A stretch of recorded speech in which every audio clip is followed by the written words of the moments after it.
Alaihi Wasallam is so beautiful because it not only teaches us how to connect to Allah subhanahu wa ta'ala, it also teaches us how to interact in our daily lives.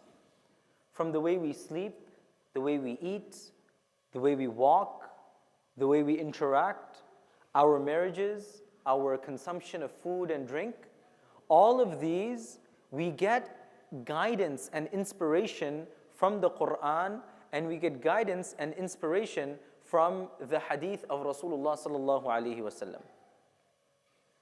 Now, for the past few lessons, we've been talking about the adab of safar. What are the etiquettes of traveling? What are the etiquettes when I am going from one place to another? What are some of the things we spoke about so far? We spoke about the idea of traveling on a Thursday so that I don't miss my Jumu'ah. We spoke about traveling early in the morning because that's when there's barakah. We spoke about not traveling alone. These are some of the adab. Today we're going to talk about one more adab of travel that sometimes we may forget about. Sometimes we may forget about it. And this is a story from Anas radiallahu anhu. وعن أنس رضي الله عنه قال كنا إذا نزلنا منزلا لا نسبح حتى نحل الرحال or نحل الرحال. Anas radiallahu anhu, he says, whenever we traveled, we would not engage in nafil salah or voluntary actions until we took the saddle from the animals and we sorted out our campsite. Meaning, whenever the Sahaba were traveling, obviously they're Sahaba, they want to pray, they want to do adhkar, they want to read from the Quran, read Hadith. There's a lot of things they want to do. But when they were traveling and they would stop somewhere, the first thing that they did was take their bags, take everything, and before saying, okay, you know what, put everything to the side, let's pray salah, no. They said the first thing we do is let's organize everything. Let's make sure that our campsite is settled. Let's make sure our animals are tethered. Let's make sure everybody is doing well. Let's make sure nobody is in any specific need. Once we are all calm and composed, now we're ready to pray salah without something on our mind. This is one of the unique differences between the way we do things and the way the Sahaba used to do things. We rush our salah so that we can comfortably do something else. Right? Let's say, for instance, I have to go to work, or I have some chores, I have to go shopping, I have guests coming over, so I'm going to quickly pray salah. Very quickly, 2-3 minutes, I'm done, so I don't have to worry about my salah and I can worry about my guests. For the Sahaba, it was the other way around. Let me make sure I finish everything comfortably so that I don't have anything on my mind when I am praying salah. This is something that you learn from this hadith, in that when they were traveling, they realized that, imagine haphazardly we just leave the animals and we go and pray our nafil salah. Remember, he's not talking about fard salah, he's talking about nafil salah. That haphazardly leave it, then when we're praying, my mind is going to be in 101 different directions. So for instance, this happens a lot. Let's say, for instance, you're on a family vacation.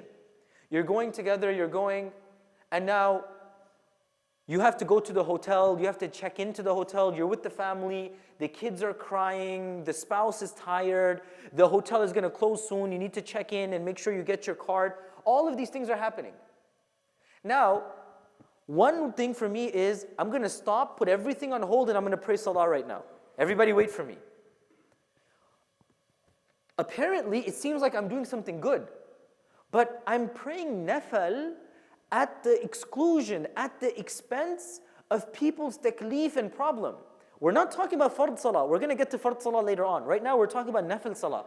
Instead of praying my nafil salah, what's more important, let me make sure I check into the hotel. My kids and my spouse, they're checked inside, they're comfortable, they're rested. I park my car. I'm making sure everything is fine. I'm not causing any difficulty to anybody. Sometimes in the process of us doing things that are voluntary, we cause harm to people in things that are fard and necessary.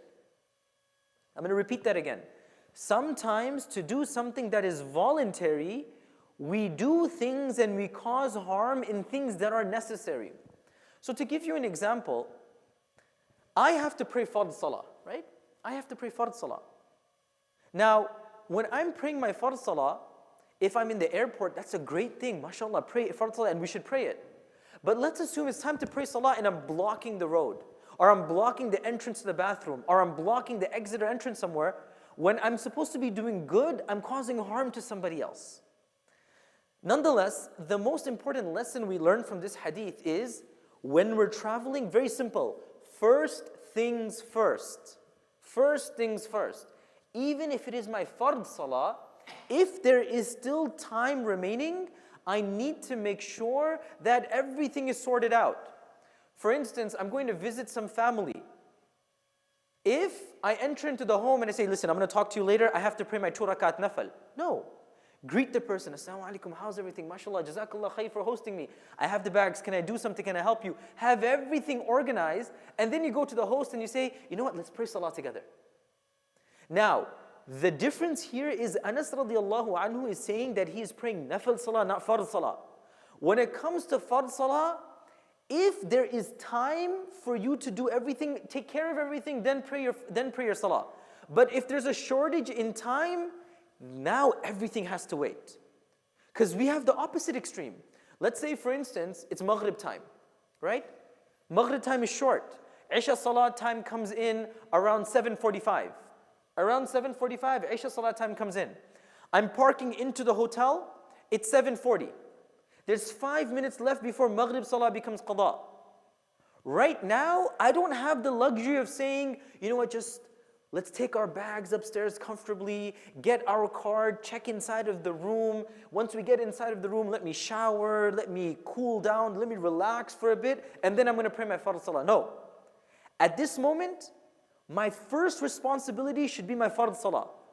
I go and I quickly pray 3 rakat. Yes, I'm not going to recite Surah Al-Baqarah, Surah Al Imran, then pray tahajjud and nafal and taraweeh. No, put all of that. Very quickly, let me finish my fard. 2-3 minutes, finish my fard. Now I attend to everybody else's haqq.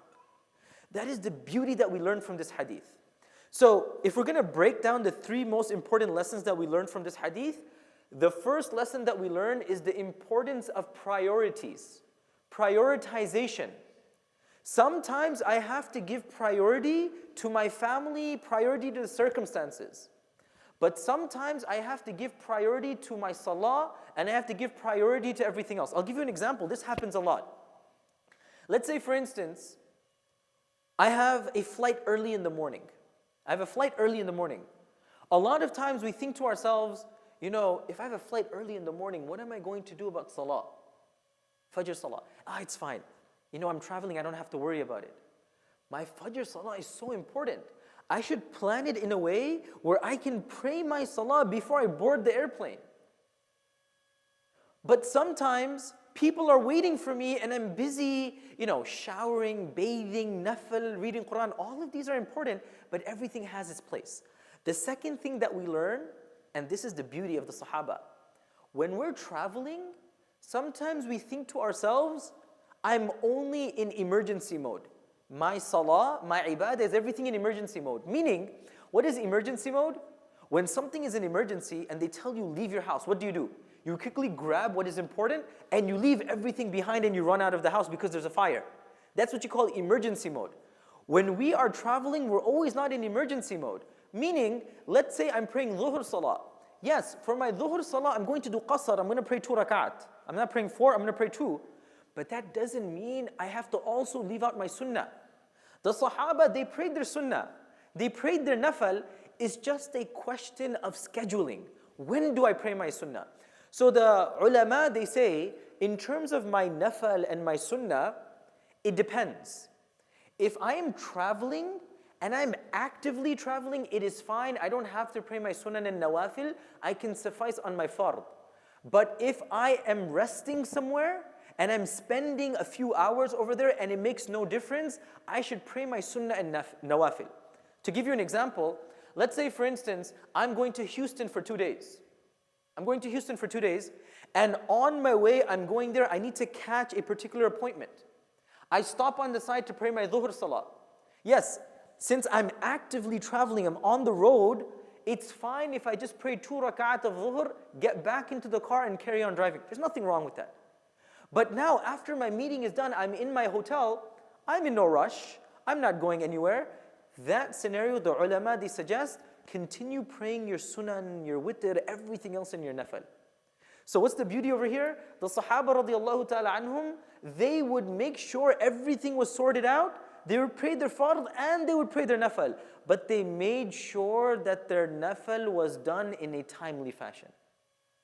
The third thing that we learn from this about priorities is being considerate of other people when you're traveling. Sometimes a young person will be traveling with an elderly person. And the young person has that energy to continue going on and on. Let's say I'm traveling with my father. I'm traveling with my grandfather. I'm traveling with my mother, my grandmother. And we need to get somewhere. And in my mind, I'm thinking, listen, 3 hours, I can get there without any stops. It'll take me 3 hours. If I go really fast, I can make it to Houston in 3 hours. But now, from my father, my mother, an elderly uncle, somebody's in the car, they're going to need to stop. They need to use the restroom. They don't have the same energy. Over there, what would the Sahaba radiallahu anhum do? They would prioritize and say, taking care of them is more important. Being aware of the needs of the elderly is more important. Sacrificing a bit of time just so that I can respect the wants and needs of others is very important. That is priority. Because if you think about it, why would the Sahaba fix up the camp before anything else?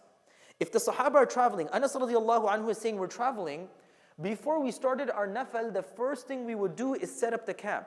It's not for themselves. They're young, they're strong. They could keep the animal there and quickly pray and get back to it. It's for the elderly that were among them.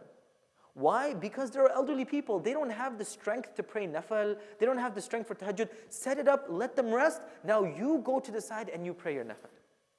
So it's a very important lesson. Sometimes when we travel, we begin to forget that, subhanAllah, there are other people with us. So in summary, to end this off, 3 important lessons. Number 1, whenever we do something, always remember, let's not be distracted. Because if I'm praying salah and my mind is thinking, oh, I have to book into the hotel, I have to get dinner for the family, my kids are tired, I'm not going to be focusing in my salah. Make sure everything is done and then focus. Number 2, we learn that we're not in emergency mode. The Sahaba, once everything was sorted out, they found the time to pray their nafal. They found the time to do extra salawat. We should be able to do that as well. Sometimes when we're traveling, it's like every single ibadah that I do is out the window. I don't read Quran, I don't pray any nafal salah, I don't pray my witr, I don't do anything. I just about pray my fard salah. No, as I mentioned, if you're actively traveling, that's fine. But the moment you stop somewhere, it's encouraged, ideal that you also incorporate your sunan just like you would do at home. And the third thing we learn is priorities. Priorities and being respectful for one another. If I'm traveling with elderly people, with children, even though I feel like I can make it somewhere very quick, it's ideal that I stop and I take consideration of their needs and wants. And like that, we are doing our safar according to Rasulullah ﷺ and the Sahaba, and our travel will be a means of ibadah. May Allah subhanahu wa ta'ala inspire us all to follow in the footsteps of the Sahaba. May our travel also be a form of ibadah, and may we follow in the way that the Sahaba radiallahu anhum did it. And the 3 things that we covered: number 1, that we make sure that we have everything done so we're not distracted. Number 2, we also have nafal in our day while we're traveling. And number 3, we are considerate of other people with us and not always focused on our own needs. Subhanallah wa bihamdih, subhanakallahumma wa bihamdik, ashhadu an la ilaha illa anta astaghfiruka wa atubu ilayk. If anybody has any questions or something to ask regarding what is mentioned, feel free to ask. But if nobody has any questions, inshallah, we can end over here.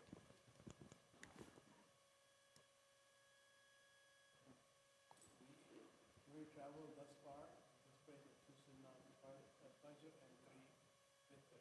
Normally don't pray sunnah, so you're saying that it is encouraged if you have to pray. Yeah. So if you're